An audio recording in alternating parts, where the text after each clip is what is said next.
Once you get to the end of a row, you simply highlight that row which you've done with something that looks a bit like a paint can.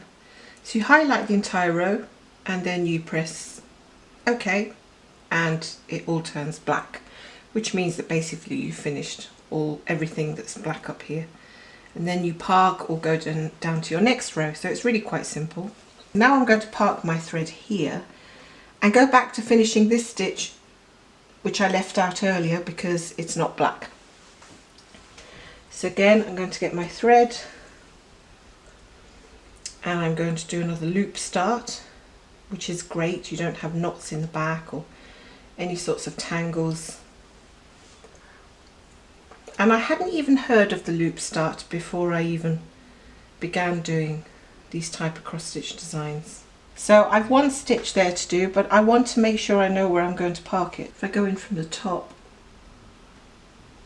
so I'm going to go down at the bottom of that stitch, leaving my little loop sticking up. I'm going to come out the top of that stitch and I'm going to pass my needle through that loop, pull gently, then I'm going to go down the same way I came up with my thread, and voila, that stitch is done. So I'll mark it off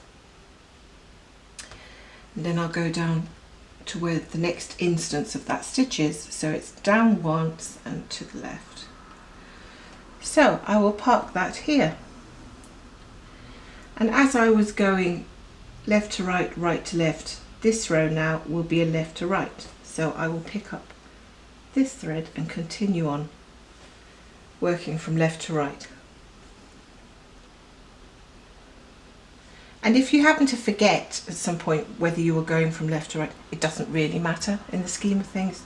It just might be that you might get a little confused if you've got a stitch parked at one end and another stitch at the other end.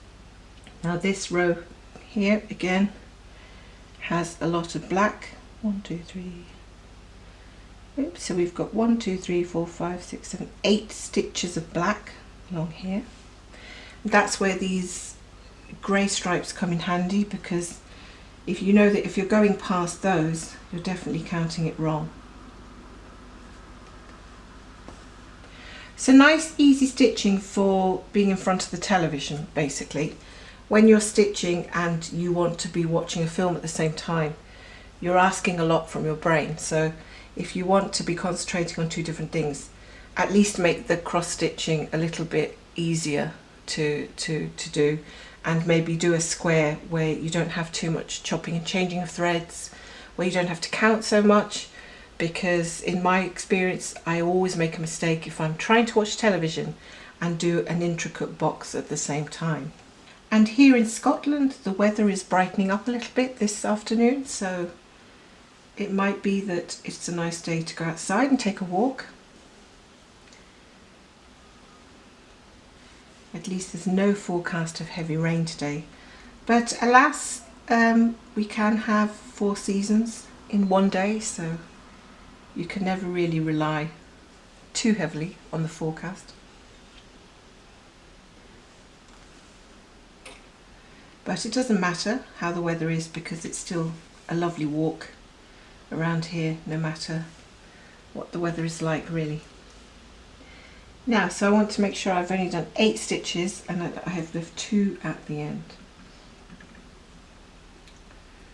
So there we've got 1, 2, 3, 4, 5, 6, 7, 1 more.